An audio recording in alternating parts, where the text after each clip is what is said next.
Welcome everybody to another episode of Meet Me in Napa. Your host here, Jeremy Jackson, bringing you the best stories here in Napa Valley.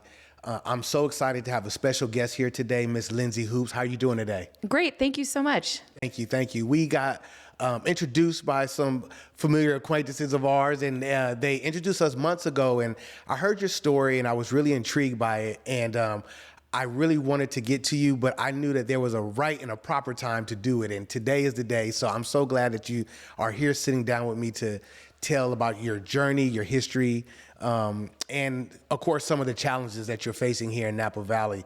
But before we get into all that, there's no good conversation in the Valley that doesn't start without a good glass of wine. Am I correct? I don't disagree. So let's cheers to that. Cheers. And as we cheers, let us know what we're drinking. Absolutely. Mm-hmm. Well, cheers. Thank you so much. Mm. The reason I like to introduce this wine is I think it's a really good sort of encapsulation of what we represent to Napa Valley. So a lot of people ask us, what does terroir do to wine? And I think Sauvignon Blanc is a really interesting case study because Sauvignon Blanc from Napa is much more floral, much more fruit forward than most of the Sauvignon Blancs that we get to drink on the market that come from New Zealand. They're more herbaceous, more green. And so I think this is a really beautiful story of what is Napa terroir when it touches Sauvignon Blanc, a grape that we're all very familiar with, but that can taste really differently. And then the Sauvignon Blanc that we're drinking today is also produced in amphora, which is a very old, ancient Italian usage. So most people think of Napa wines sort of vis-a-vis French production styles. That really came down to the Judgment of Paris and when Napa really felt like it had to cement itself in the international world as a competitor to France. And I think I like to remind people through our production that our winemaking heritage actually dates back to the Spaniards in the much earlier than the French influences when they came to California to prophesize and build all the missions. And so we have a really rich history of wine that relates to the Italians and to the Spaniards and a number of other immigrant groups that brought their styles. And so this is sort of an ancient meets modern where we're using an ancient Italian style that is really not seen in Napa to produce our whites, to sort of say we're embracing all of our heritage and taking a new look at French grapes in an ancient vessel, but that's not really that familiar. So we want to be always thinking forward of what cool, new, innovative things can we do with some of these foundations that we have that are richer than just our relationship with France and competing with the French in the early, in 1980s. Yeah. That probably was the best introduction of wine that I've had so far in conversations. I'm a little bit of a history buff. That was really good. No, I love it. I was sitting there, I was like, okay, it was really good. This is me in a bottle. Yeah. Do you like it? I love it. I was like, there's only one answer to that, by the way. No, it really is good. I had a taste before we sat down, and I was like, okay. I'm really getting into my the white varietals. Of course, when people I would say when you come to Napa, it's red, it's cab heavy, and that is the biggest producer here in the Valley. But so I started off that way, and now I've been really into my white wines a lot. So I'm really, really enjoying my journey into the white varietals and the different regions and understanding. I'm going to be starting my WSET journey soon. Oh, cool. Yeah, 2. I did my 1, but the 1 is like a very just, dial it in. Yeah, dial it in. But I'll be heading to my 2 and 3 soon because I want to.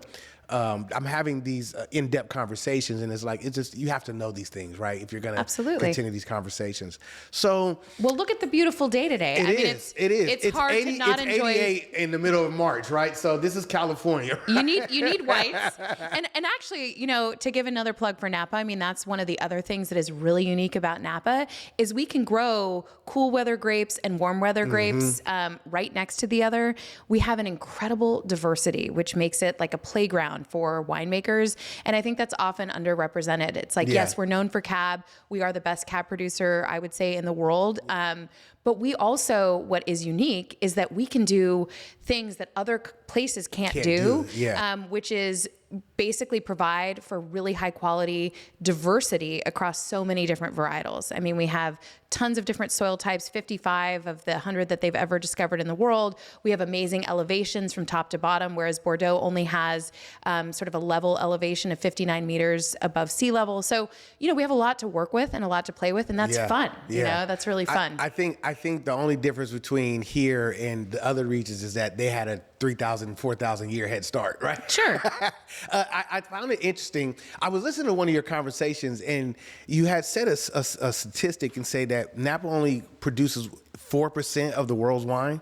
0.04% of the world's wine. So to have that such small imprint, but to be so valuable, really says a lot about the quality that comes out of the valley, right? Absolutely. That's amazing to me. Well, and that's what draws winemakers from all over the world. And that's what helped build Napa. I mean, it really is worthy of its luxury reputation, and not just luxury, but I would say winemaking reputation, because despite its small size, it really does over-deliver in quality, diversity, and it provides a playground, like I was saying, for innovation that I think winemakers find interesting. And that's regulatory as well as sort of the ability to grow different grapes. So we don't have 3,000 years of entrenched, you're only allowed to produce these 5 grapes.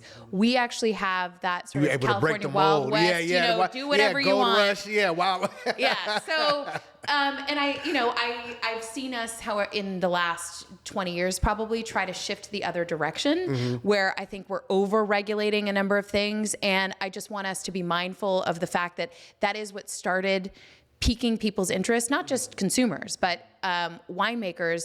They want to come here and be able to innovate. Yes. And if we over-regulate, then we lose our ability to some extent to innovate. So we have to be mindful of keeping a very careful, consistent balance between what is the goal of regulation and will it stifle essentially what makes us unique and special. So before we get into that part, I want you to tell us a little bit about the Hoopes family legacy here in the Valley. So is it your parents started this vineyard, correct?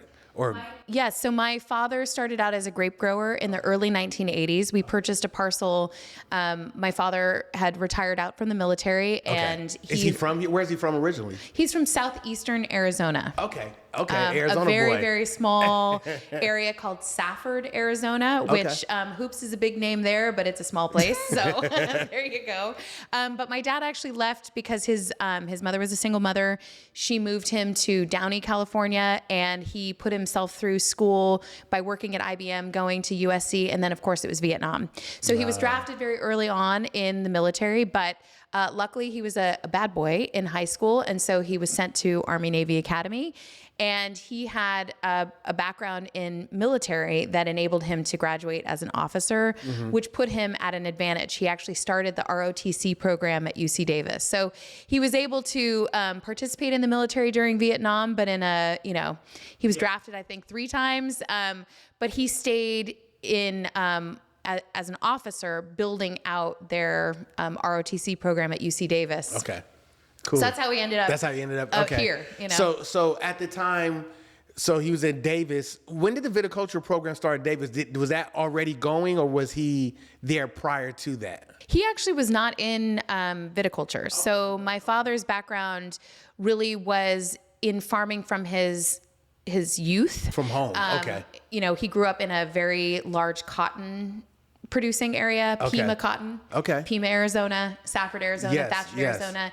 It's an area of very humble beginnings. My grandmother actually moved out there during the Depression because she was a teacher, and they needed a one teacher to come and teach the entire region. And so she taught all grades, and actually taught home economics as well as all subjects in the Safford school. So that's how she met my grandfather, and she ended up staying there, and it didn't last. My grandmother was sort of an early, let's say, activist. She ended up divorcing my grandfather, who was very excited to be a big fish in a little pond. And she wanted to explore the world and education, that's what you do to an educated woman. She wants to start learning more. Yeah, She just felt really constricted by how small the area was. And anyway, she ended up leaving and living with her father as a single mom in Southern California. So divorce was not popular. Those are different times. I mean, for the current listener, if there's any young listeners, just to understand the history of that was a big deal for those times. I mean, it's so watered down today. It's like, oh, it didn't work out. Okay, no big deal. But in those days, women didn't leave men. Well, you couldn't have a credit card. And you didn't even have the financial means to do it. Yeah, so you couldn't even have a credit card until 1975. Mm-hmm. So my grandmother got divorced in 1952. Wow. So think about that. Yeah. She had to go with her father because otherwise she couldn't actually have any financial anything, and she couldn't support her son. And it was a small Mormon community actually that my father grew up in. So, it was like pour that layer religion. On top of it. Yeah. That was. There's a whole. We could have a whole. Yeah, I know. Yeah, podcast that would be. There. We got to come back and talk about that. So anyway, she ended up. But in order to provide for my dad, he had to essentially put himself through school, and he worked all the way through. He actually hashed at sororities at USC with O.J. Simpson, believe it or not. Oh, wow. They were the two that used to clean up after all the sorority parties and fraternity parties because they didn't have the financial means to get, stay at school. And he ended up, he's completely self-made. Both my parents were actually, which I'm, proud to say that they, I don't think that has to be everybody's story, but I'm really proud that they were both independently successful. My mother actually put herself through college by sewing wedding dresses, and they met in college, but they didn't they didn't get married or start dating in college, but they met. And when my mom passed away, I actually found a picture of the two of them standing next to each other, but with their respective partners at that time, which is pretty funny. Like we're together, but we can't let everybody know, right? Yeah, crazy. So, things happen. But so they actually met in college. But my father ended up moving to Northern California and retired out, if you will, to the Presidio Army base. And he just got sick of the fog and he wanted to return to his agricultural roots. I think that, San Francisco as a city was just not what he didn't want to go back to Arizona, don't get me wrong, but he wanted something more agricultural. And so they moved up to Napa. And, at that time, it was such a different place. I mean, this is 1981. There were maybe 40 wineries at the time. Today, there are over 550 physical wineries. Yes. So when we talk about Napa, that history has grown in my lifetime, Right. I mean, it's still a new thing in relative to history. It's still a new thing that's happening. Yeah. Absolutely. So, that meteoric growth has happened in front of my nose. And so I could tell you, I mean, we had the Veterans Home, which is still here, and we had a Hells Angels biker bar basically in town. I've heard a lot of stories about the Hells Angels presence here. Yeah. Yep. So we had Eddie's, and people would literally sort of roll up and drink through the windows. That's where Bistro Gentil is today. Town was a very different place. There were 81 people. We had none of the housing developments were here when we first moved. So again, that town has completely revolutionized as well. And it was not known for culinary. In fact, the first restaurant that we had was a pizza place up by Dean and DeLuca, and it was called The Spot. And we were really lucky when we got to go to The Spot. That was the first, and it was pizza. Night. Yeah, it was a great night. Because that was a special night out. Now, you think of Napa synonymous, or Yountville specifically synonymous with food and wine, but that really was not the case when we first moved. People thought we were moving to the other side of the tracks. People were so excited when Ponch's reopened, right? Because they're finally something that feels like old Valley, right? Well, and that goes back to 84. Yeah. So that was what town looked like, and we had, it was everyone knew everybody. I mean, I always laugh because people ask, do you know these people? I'm like, yeah, there were 5 people in high school. I mean, everyone growing up knew each other. So it was a really small community. It still is, but it was incredibly agricultural. I mean, it is behind the surface, but I think that it was more obviously so. And it wasn't all grapes. We were growing cows, there's cattle. Yeah. Oh, lots of cows and cattle. In fact, Napa leather, that is because there were so many cows. Napa leather was invented here in Napa, and Tannery Row is where that type or style of leather was actually invented. So there's a reason it's called Napa leather. I mean, that was our history. Yeah. And we had lots of orchards. Prunes were very popular up here. So the idea that Napa would become an internationally acclaimed wine growing region was not necessarily an inevitable teleology. Right. I mean, it really took visionaries. And But do you think that, well, from growing up, from your vantage point, was that the goal, or did it just kind of just slowly become that? Like, was the intention to like make Napa what it is today back in the 80s and 90s, or like, how do you think that process went about with the planning? Sure. I think it was actually a confluence. We had the capability, but it's nurturing the capability. And I think we made a lot of very smart, strategic decisions. We knew we could be a leader in agriculture, and wine, of course, is an agricultural product. So Bob Mondavi, and there were a number of other founders, but they had great vision for, if we really brand Napa properly and we bring people here to see Napa as a luxury product, not just an agricultural growing region, but a luxury destination for luxury agriculture, we can essentially grow into this internationally acclaimed wine growing region, just like our competitors in Bordeaux or Italy, who didn't think of themselves as competitors at that time. And historically, I look back, my father didn't collect California wines.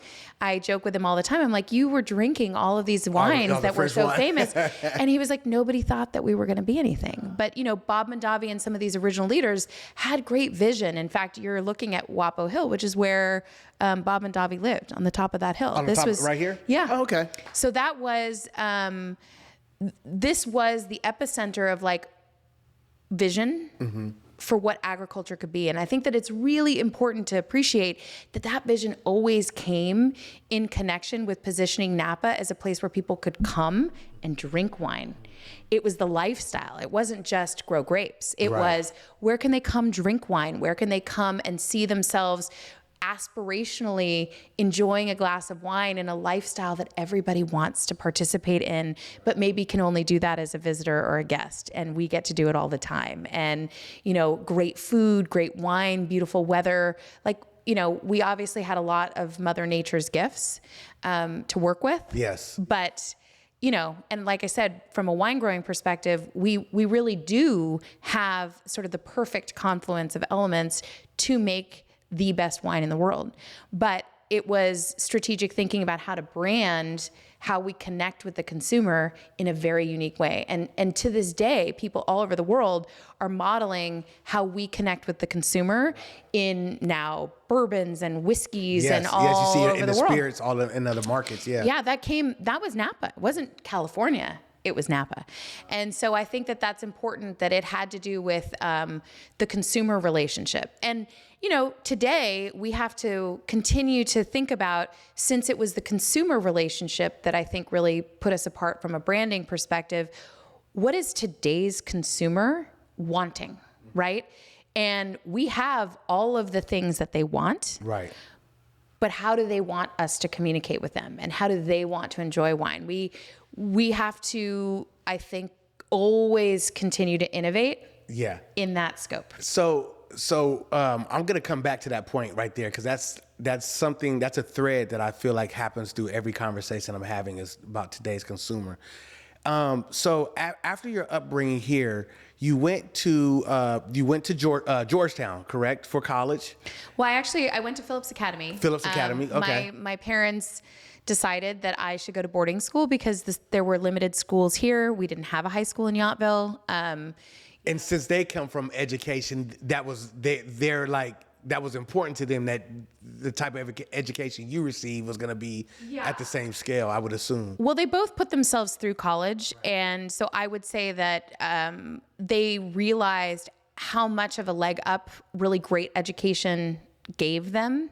And so from that perspective, they wanted me to have the opportunity to, essentially also expose myself to different things. I mean, that's always been in my relationship with my parents, and especially my father. He wanted me to get experience outside of what I knew in order to make the affirmative decision to come back and make the decision to take on what is really, really difficult. Running a family business, running an agricultural enterprise. Those are really, really difficult things to do.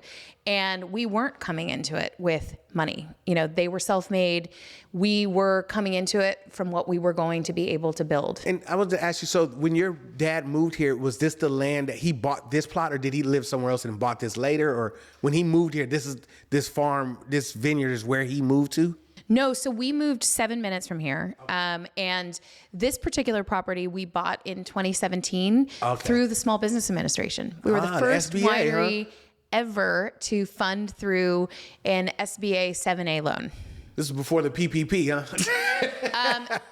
Just before, actually. That was really interesting because we actually then, of course, when COVID hit, we just finished construction. I mean, the process with Napa County, to call it a nightmare was an understatement.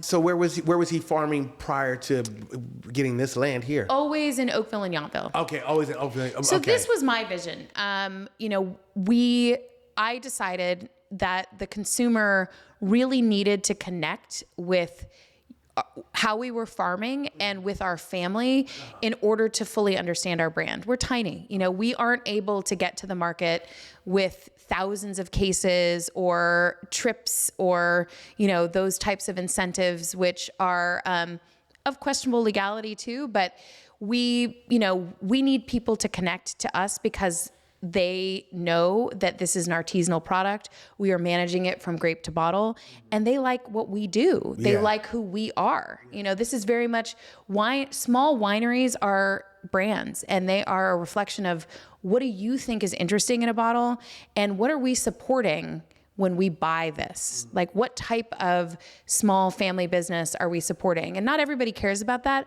but I would say the consumer today is increasingly concerned about, when I buy that, is there a family behind that? Is there actually a vineyard behind that? And that's why I wanted to highlight that, because I think oftentimes people think that if you have a vineyard and winery, you guys are just come from millions of dollars and you have all this back, and everybody just assumes, but they don't really understand, which I didn't either till I moved here, right? Until I really got to have boots on the ground to understand people's journeys, is that most of these stories of most of these people are just farmers who built a life over generations, and were able to pass it on. And even the people like you who were able to inherit it still didn't inherit it wasn't like you were passing on Amazon. You're just, you pass on a label that you still have to work, manage, grow, and your success is seasonal. It's not forecasted 10 years out that you'll have, X amount of dollars. So I want to make sure that it's always highlighted, because you guys really are just small businesses. And I didn't know that, but you got an SBA loan to have this property that we're here now. So that just goes to show how close you guys are in proximity to any other small business, Absolutely. any other person who has a business in their respective field, and you're not just rolling in money and grapes, right? Well, not only that, I mean, I would say that these small businesses, these winery businesses, are probably cost prohibitive to start today, unfortunately, and that makes me very sad, because that's where innovation comes in any industry. Is somebody comes with a new idea, they start small and then they grow it, right? And not everybody succeeds, but that's how they start. And a lot of the original farmers, us included, we were land rich because the land that my father started growing on became valuable. But in order to actually realize that gain, you'd have to sell the property. And that's how you're making your wine. Right. So that's why you've seen generationally, a lot of the younger generation has opted not to keep the business, because from a cash flow perspective, the business is terrible. It's very capital intensive. Nobody will lend.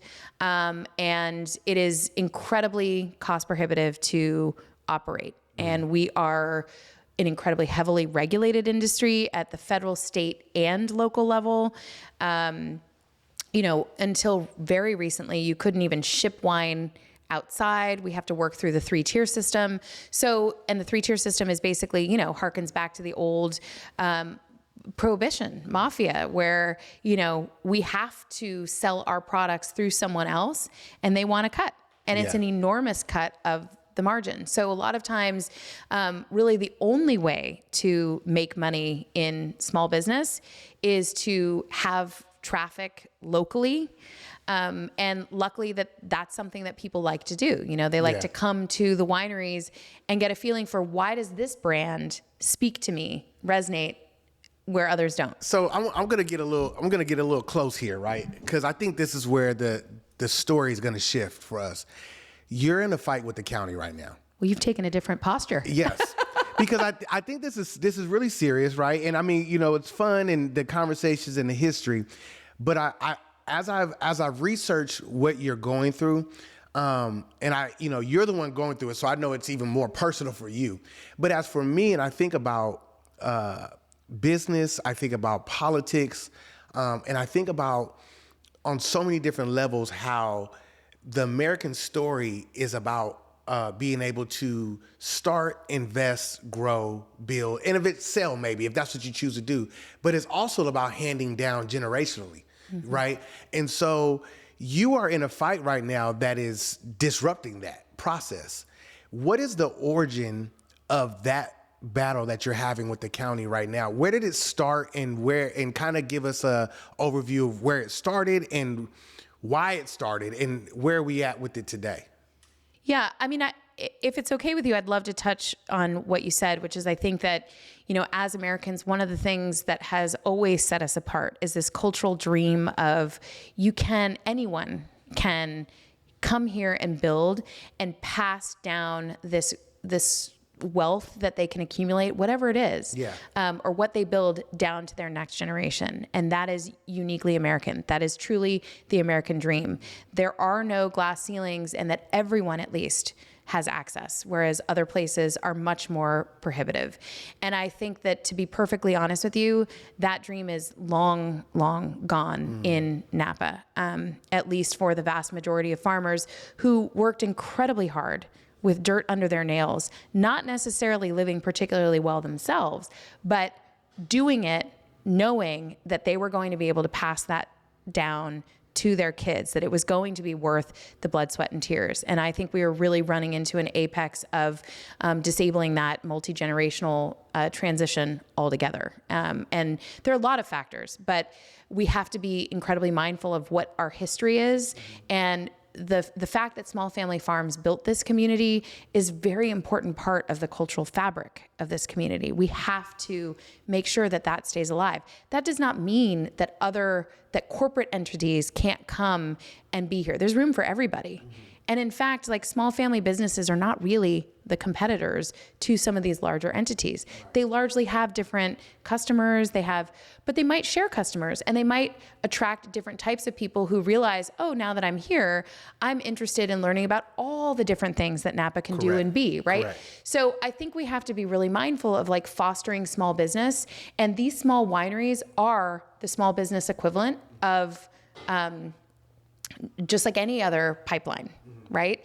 Yeah, maybe one person of hundreds will become a larger winery, but these are the things that keep wineries accessible and keep Napa interesting to a more diverse set. So I think this is a really, really critical juncture for Napa.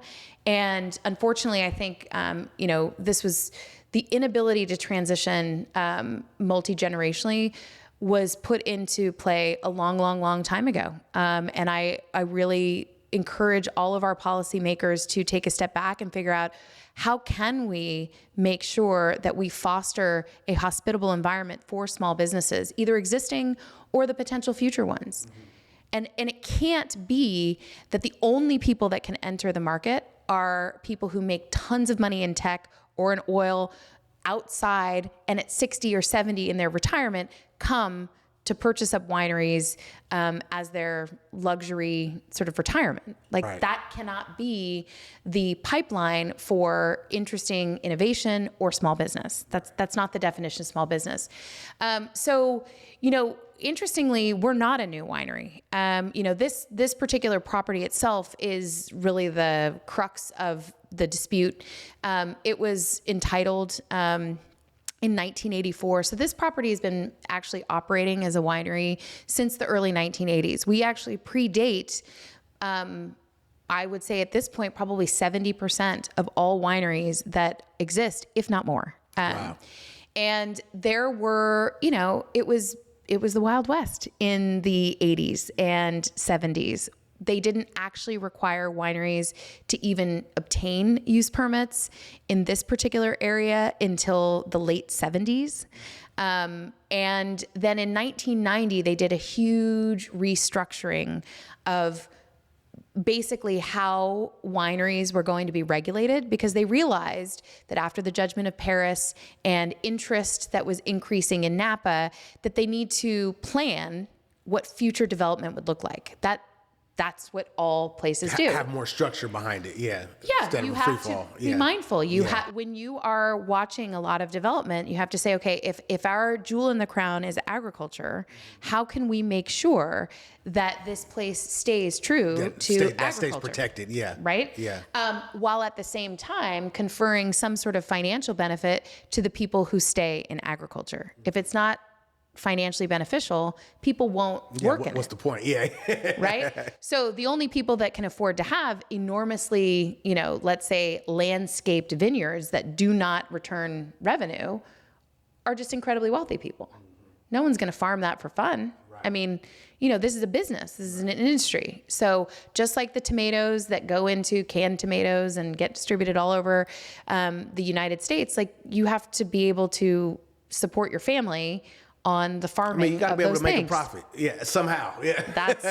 And we don't get the same kinds of subsidies that they do in Europe at multiple different levels. So this, it is an entrepreneurial, profit engineered industry. And, we realized very early in the 1990s, actually, that we have to look at agriculture as as agrotourism, in order to sort of incentivize people to keep their land not developed in other commercial enterprises.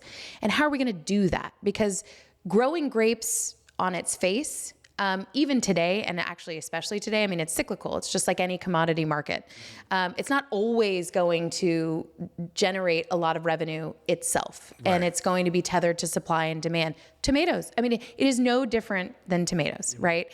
And so how do we sort of convince people, don't pull out those grapes. Like don't disrupt what is attracting people to this area. How do we make sure that we sort of help the businesses engaged in this industry sort of galvanize their investment and keep it grapes? And so one of the realizations was that tourism, frankly, consumer tastings, experiencing the lifestyle, seeing Napa as an aspirational destination was part of what would make agriculture truly a viable investment and business for people.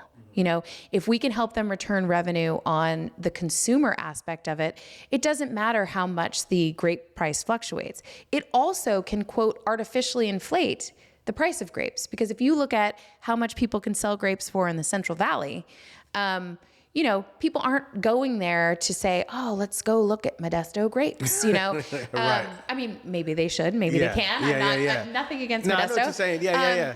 But, they are basically selling grapes that don't have the cachet. And so just like any luxury product, branding yourself as worthy of more in the market, whether it's through organic propositions or through, where you're from, a lot of that is market driven. People ask all the time, like, is this bottle of wine really worth more than whatever? And I'm like, if people are willing to pay more, then it is, right? Yeah, exactly. They get something from being here, tasting the wine, buying the wine, right? So it's just market economics. It's not that interesting or complex, or I shouldn't say it is interesting, but it is not unique to this industry. Mm-hmm.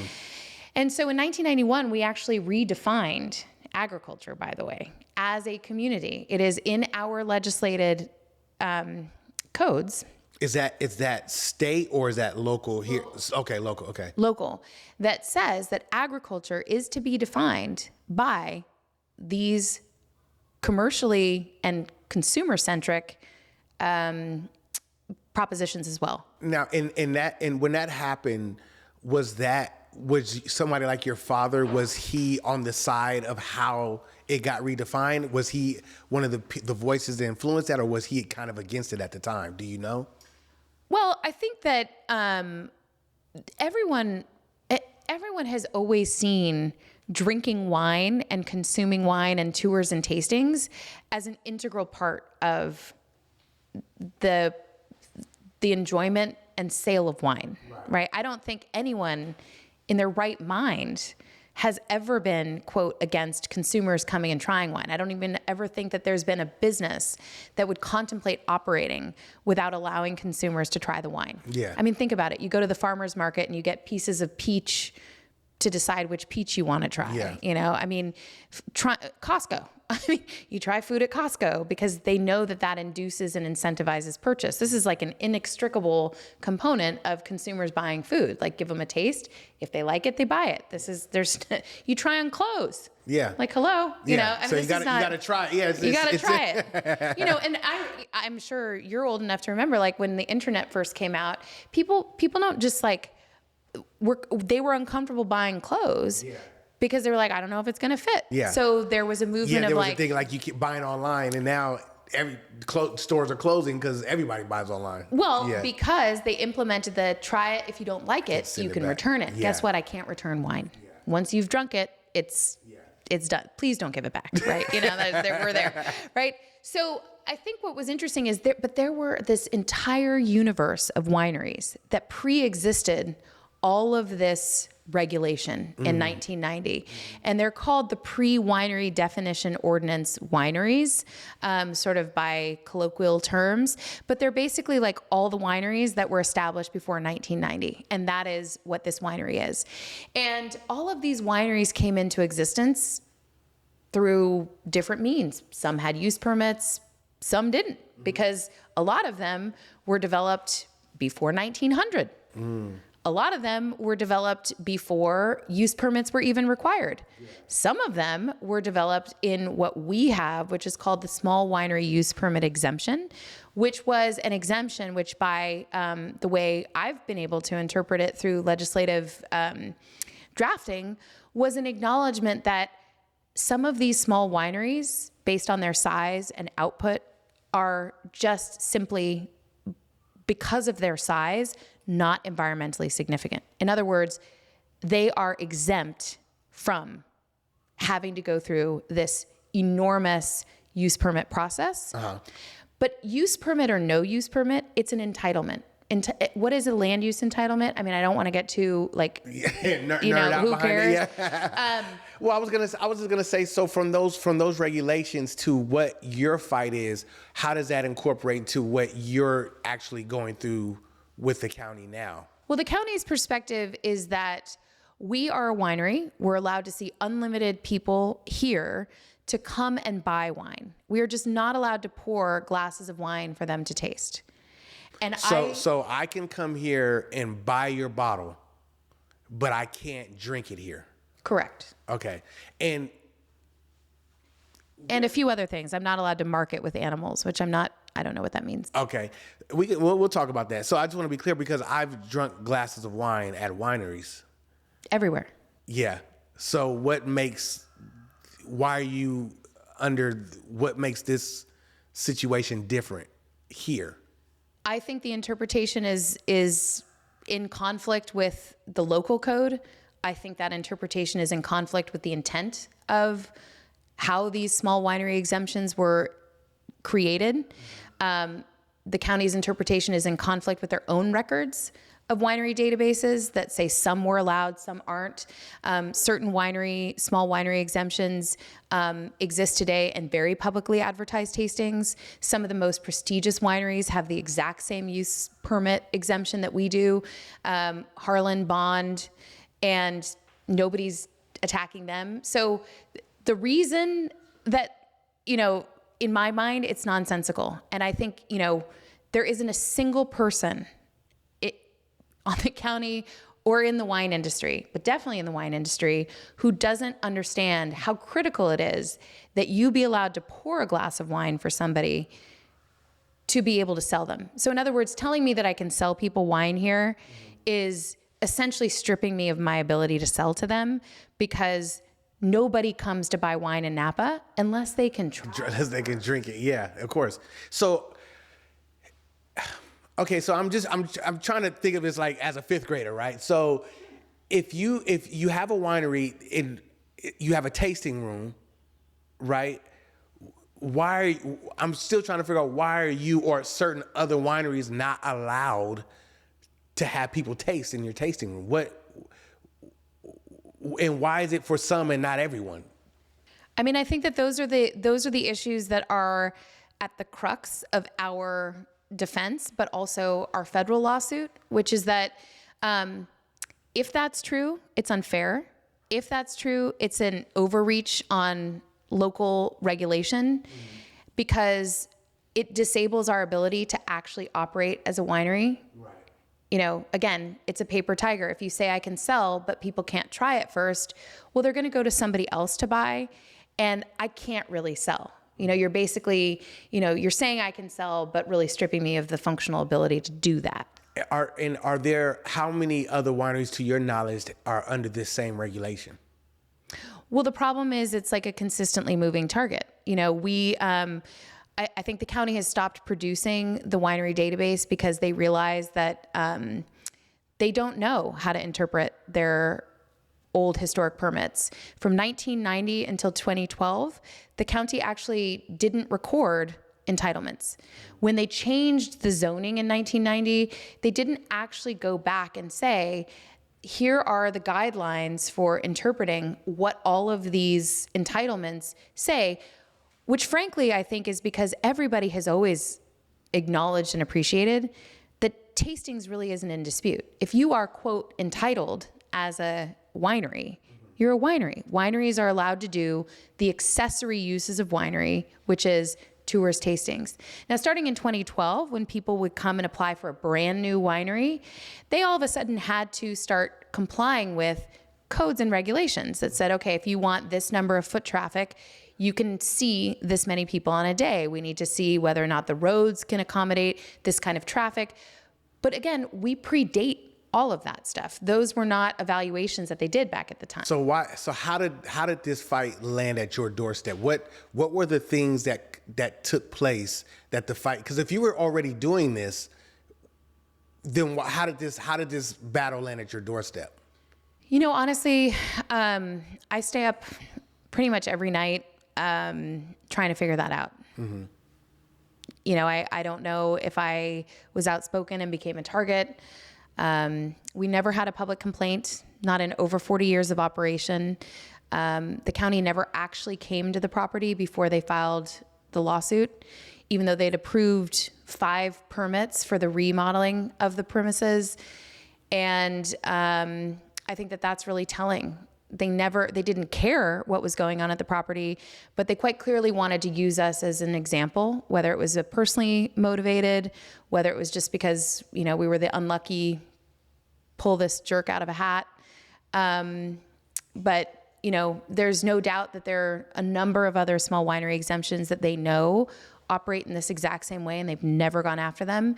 We didn't have any public complaints. We've never had any injury or problems that arose here. And so it really begs the question, why is this the mechanism? And in fact, when we received a notice of apparent violation, we requested of the county an administrative hearing, which we believe is authorized under and in fact required by the code, which basically said, okay, we've gone back and forth about the interpretation of these old permits, if you will.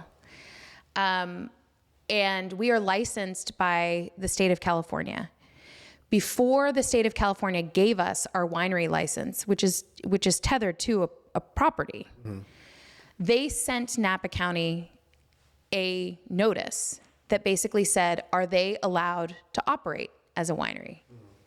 And do you want to condition any of those privileges? And Napa County said no. They have been approved to operate as a winery since 1987, which actually was an error because it was 1984, but either way. So they communicated that to the state. Then in 2021, we went and revised the tasting area to include the outside so that people could buy a bottle of wine and just consume it in the gardens. Napa County, again, approved that. And it was only in 2022 that they said, oh, well, we approved it just for the sale, but not for the drinking. We're like, where does it say that? But that was never written anywhere.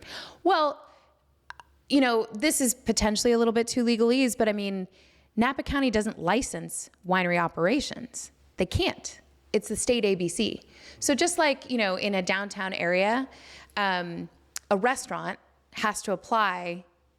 A restaurant gets to operate because the local government says, yes, a restaurant can be here, or a laundromat, or whatever it is, right? Or a hotel. Mm-hmm. But uniquely with alcohol establishments, the state is the one that decides this is what a retail store can do, this is what a winery can do, this is what a bar can do, and they license all of the operations. And because a winery doesn't have operations independent of the production and sale of alcohol, they license the entire thing. So the county basically just says, like, a winery can go there, but the ABC... They don't have the power to regulate certain functions of the winery. Well, our argument is absolutely that they have sort of usurped or gone into conflict with what has always been recognized as the exclusive, we call it jurisdiction, but basically, like, this is the ABC's lane. This is what a winery does and is. And the ABC is the only one that can license us. You can tell us where the wineries can exist, but you can't, like, you don't define what a winery is. So if there's a separation between the supervisor power structure and then the state regulates a certain side, has this gone to when you're saying this going to the upper courts, is this the state Supreme Court that is going to, or is it the federal, like the Supreme Court on the federal side? And how does that, because there are some, you know, and not to mention any names, but there are some very, very influential people who have owning controllership in certain wineries out here, right? Are they involved in the fight at all, or do they have any say? Is there, I mean, what are some of the behind the scenes kind of power structure battles that are happening with that? That's such a complex question. I'd love to break it up in a couple pieces. I mean, I think the real issue is Sacramento absolutely should be getting involved.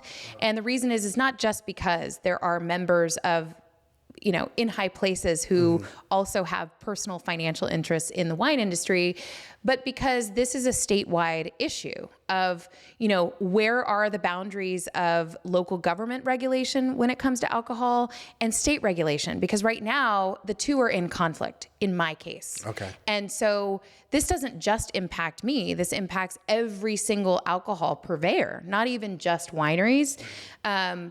You know, are we supposed to listen to the state? If we start exercising the license that you gave me that no one disputes is legal, are we going to get slapped with a $4 million fine by our local government? Generally speaking, just imagine, you know, it's like you get a driver's license from the DMV, you believe you're authorized to drive. Right. Well, what happens if the local sheriff pulls you over and says, I didn't say it was okay. Right. You're like, well, but you didn't say it wasn't okay either. I don't know. And you don't give out driver's licenses. He's like, but I wouldn't have given one to you. Well, but you said it was okay because you didn't take it. I don't get it. Right? So, you know, one of the fundamental premises of law is that, like, you need to understand what's legal or illegal to be able to make the choice. Am I going to follow the law or not follow the law? You know, and we've done everything. We've licensed with the feds. We've licensed with the state government and local government. I mean, all of these buildings were permitted. You know, the ABC doesn't permit them, but then they come in and they tell us exactly where the tastings can occur. And then they have to submit that. These are all public documents. So, like, so Sacramento needs to get involved because they need to, and our representative needs to get involved. Like our congressional representative needs to get involved to sort of say like, our local businesses should not be subject to these huge fines if they are doing what they think they're allowed to do, and there's good reason for that, right? So that's one issue. The other big problem that I think is a big elephant in the room is that a lot of these larger interests, I'm not speaking to any specific entity in Sacramento because I don't know, but a lot of the bigger wineries, corporate wineries, don't like the smaller wineries because in a market that is constricting, we pose competition in a way that we didn't maybe before, right? So it's a monopoly So it was play. when everybody was eating, it was all good. Now that everybody's belts are tight, now we're like, hey, we gotta. You feel, I'm not speaking for you. Do you feel like they really want this to get you guys out the way? Or? Well, here's the support for it, right? Is that when the regulations came into play in 1990, right? We look at them as revolutionary. They're here to protect the ag preserve. Really good ideas. And in fact, like I mentioned earlier in this conversation, like we did a great job branding ourselves. And part of that was maintaining the luxury perspective, but also the agricultural nature of the region. Like we've done a really important thing to increase the perceived value of the product in the marketplace. Like that was all very smart and well-intentioned. However, what did we see in 1990 is that the restrictions for what wineries could and could not do were prospective only. In other words, we're not going to give it up. We know how valuable it is to have weddings. I was about to say weddings are one of them, right? We know how valuable weddings are. We know how valuable. Everyone after that point are under the new law, but everyone prior to that said, well, we're not going to go under that. Yeah, and while on its face, it's like, But you that were before, happens all the time. We were. But I'm saying the reason that So could you do a wedding here? Well, if somebody can point to the word wedding anywhere in the code. That is a common thing. That's one thing that I used to always hear. Is like, I remember when I first moved here, I was like, man, that would be pretty dope to have a wedding here. And that's when I found out it was restricted, right? Is it restricted? That's what I heard. But that's what I'm saying. Yeah, that's what I heard. I think so we've people, all been living. But then we just heard of an incident of, not too long ago of a wedding might have been the reason for other things that happened here. So. Well, wait, but here's the thing that I would argue. I mean, we can go into. Not the wedding itself. I'm just saying, but the point was I heard that they weren't allowed to do it. But that's what I'm saying is that we have been living off of this fake regulatory scheme, in my opinion, and from what I can see. And that's why I say, like, as lawyers, right, we go to the code. What is allowed and what is prohibited? Wedding doesn't show up on either side of that question. There's not like a sign on the road that says speed limit 65. It's not that plain as day in what you're saying in the code. The word doesn't show up. The word doesn't show up. The word doesn't show up, and it doesn't show up in anybody's permit. So my question for you is, why are some wineries allowed to do it if their permit doesn't say it and the code doesn't talk about it at all? Why are some wineries allowed to do it and others not? It's like this mystery legal infrastructure that is a nod, wink, wink. You're somebody, so you're allowed to do it. She's nobody, so she's not. Okay. And honestly, like I said, you don't have to take my word for it. You can go online and Google, because Title 18 is the code. Google the word, try to find it, wedding. And you can go into and request all of the permits. And in fact, under your right for the public records request, go as a public member of the public and ask, send me all the permits, the winery permits, where it says in the permit that this person is allowed to do weddings. They don't exist.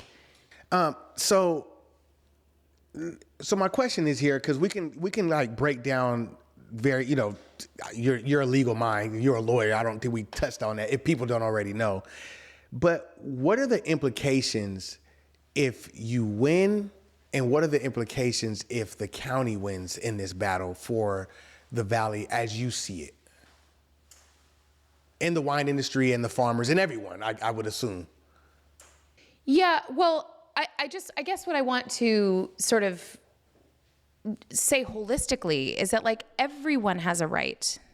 The consumer, the business owners, everybody has a right to have a level playing field. Mm-hmm. I mean, it doesn't really matter what we're talking about, whether it's access to school, whether it's access to economic opportunity.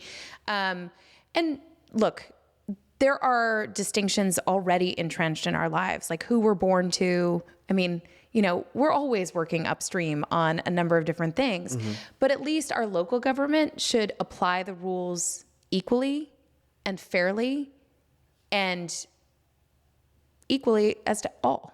Mm-hmm. And so clarity around why certain people are treated one way and get these privileges and other people are not is always in the best interest of every business. But the concern I have is that when you come into Napa Valley as an investor, right, this impacts all of our property value. You don't know what you're buying and you don't know what you're selling because you don't know how Napa County is arbitrarily going to treat you. If you buy anything before 2020 or 2012, you don't know what you're allowed to do. Because no matter what they say, they'll change their opinion. Nothing's written and nothing has been historically recorded. Mm. And that is where I think all of our property values, no matter what, whether you're arguing about entitlements, whether you're arguing about which structures were on the property, there needs to be a very serious come to, which is, you know, like we used to do with immigration amnesties, right? Where it's like, we don't know and you don't know.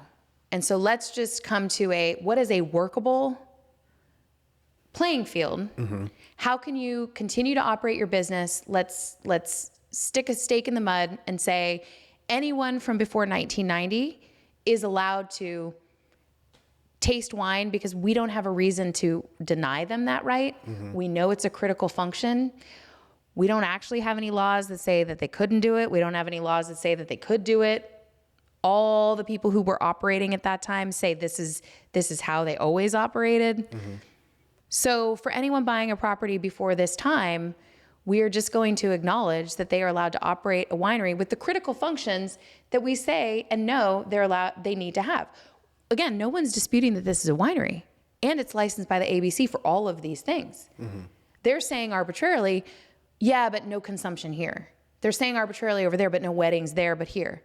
If we actually thought weddings were a problem, I mean, it's a great example. Like, we wouldn't allow them anywhere, right? Like, we don't allow meth production facilities anywhere because they're like a public safety hazard and illegal. Mm-hmm. Weddings aren't illegal if they're allowed some places and not others.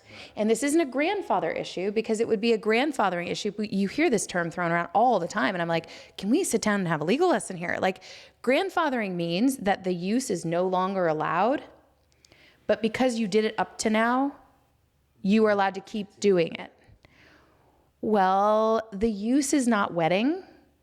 That's an accessory use. That's just, you're a winery. The use is winery. So for example, if you had like a cattle yard, it makes sense that, okay, we can't have a proliferation or, have new cattle yards, but, you can keep doing what you're doing until you sell your property to somebody who decides not to continue that on. But until that time, you can continue to operate it. It doesn't mean someone can open up next to you. But here, wineries are opening up all the time. Wineries are continuing to do tastings all the time. We don't think tastings are a problem. I guess that's why I'm asking the question, like, what does that mean? Like, if you've been sued, you have a hefty fine that's weighing over your head. What does that mean for you individually? I mean, if it comes down from the top down, hey, this is it, this is the final rule, you lose, do you have to sell this place? Do you have to move? How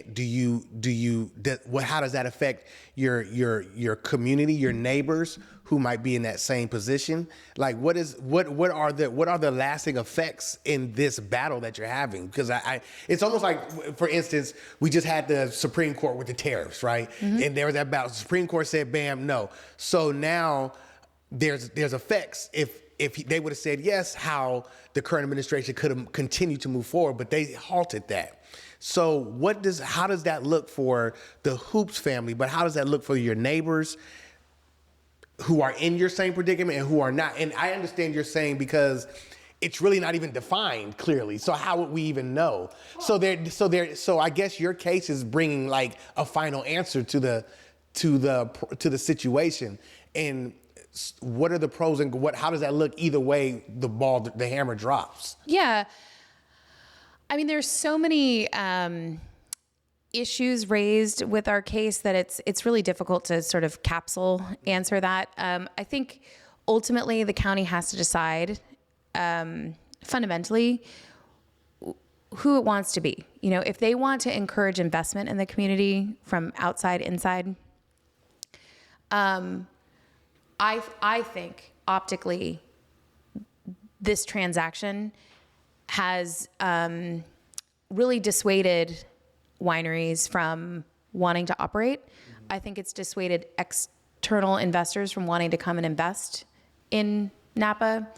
And I definitely hear a lot of fear of our local government that they want to, you know, vindictively prosecute us instead of building us up. And I think that that culture is a terrible culture because it doesn't just affect one winery. It affects all small businesses. Right. Like, where do I want to live? Where do I want to put my dollars?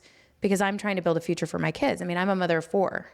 Like, would I think that this is a good place to invest and know that I have an enriching community that's going to help build up small business and build up community? No, I think it's a terrible bet. I think you are at great risk of investing in property here because there is no rhyme or reason for how they regulate it. So it could be you, right? Mm-hmm. So that's where I think it has humongous macroeconomic effects.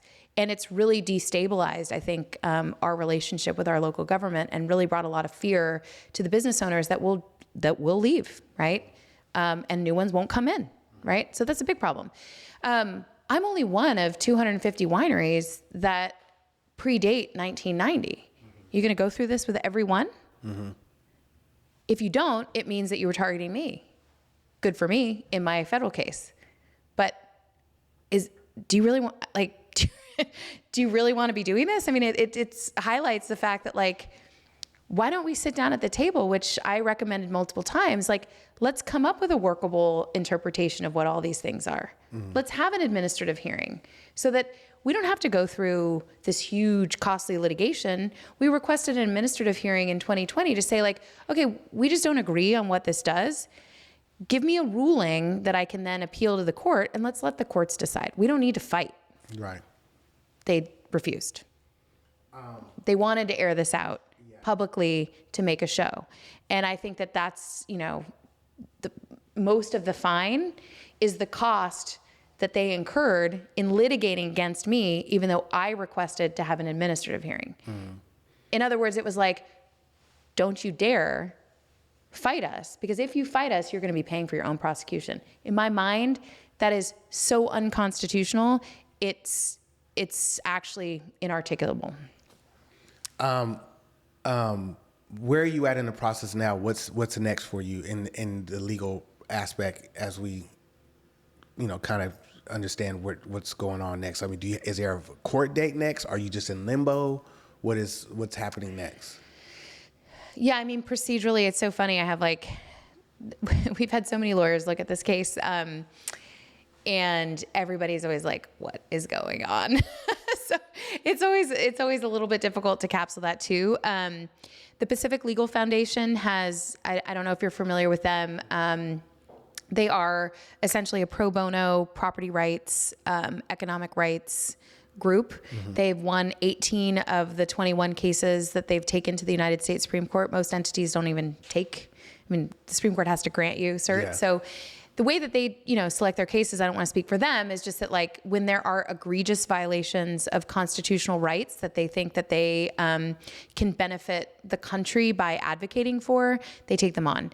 And we've been the lucky winner of sort of this, proportionality egregious evaluation. And we are so lucky to be represented by them on the constitutionality or unconstitutionality of the fines and fees that they have proposed in connection to this incident. And it was very clearly to send a message so that everyone else would be way too scared to ever try to defend their rights. And I think that that's a really chilling place to be. Like, people should stand up. People should feel, if there's a genuine dispute, like they should be able to advocate for their rights and have a neutral third party figure it out. We have a federal case that there was a hearing on March 10th, and we're waiting to get a ruling back from the Ninth Circuit. And based on a lot of the very, I thought, thoughtful questions, I am fairly confident that there is very strong legal merit that the federal case will be going forward to trial. It is being represented by the same attorneys that actually represented a group of wineries in Michigan. Miller, I heard about that case in Detroit. They won that in Detroit, right? Yeah, in Traverse City.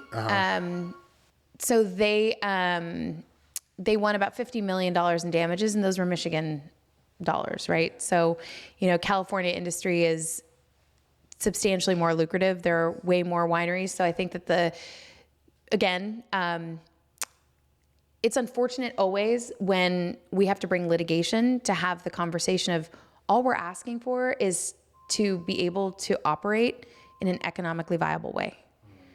And we can have that conversation amicably by sitting at a table and saying, like, what do you need? What do we need? What do they need? Okay, like let's sit down and figure it out. If you need music, okay, maybe it should only go until 9.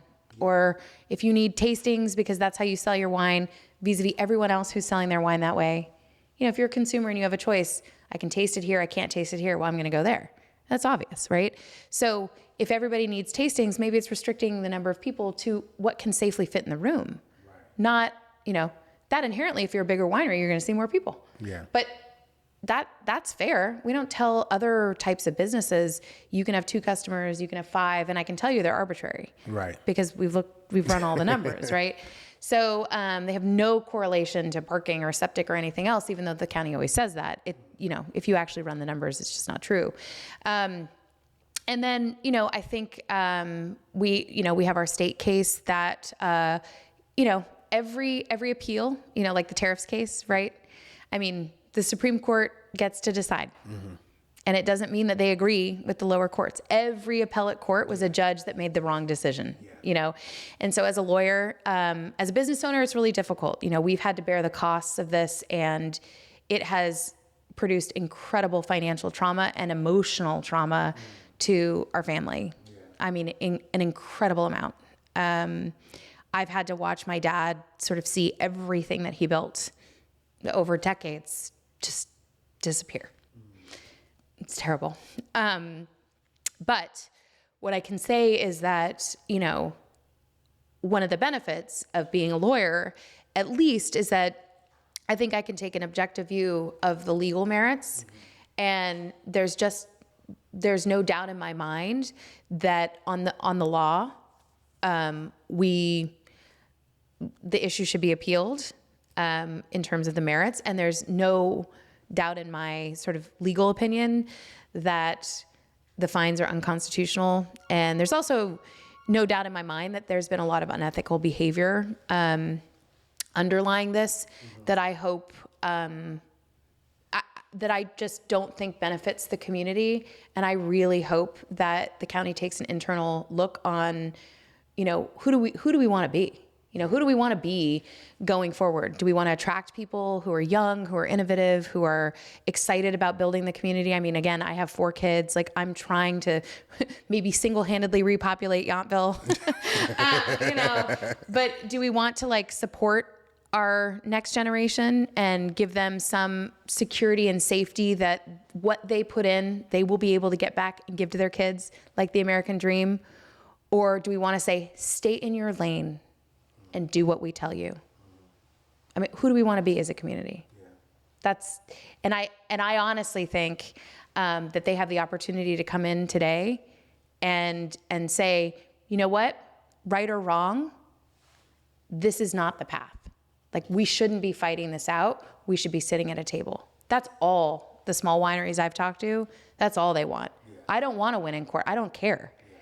I have to win in court because they sued me. Yeah. You know, this is my livelihood. Yeah. But for everybody else, like, this is not the way to have these conversations. It's not a conversation. It's a, we're going to whip you and then charge you for it. You know, it's like, nobody wants to live in a community like that.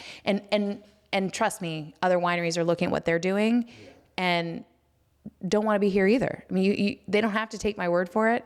Seems like, you know, whatever I say falls on deaf ears now, but, you know, I can tell you that sentiment's there. Yeah.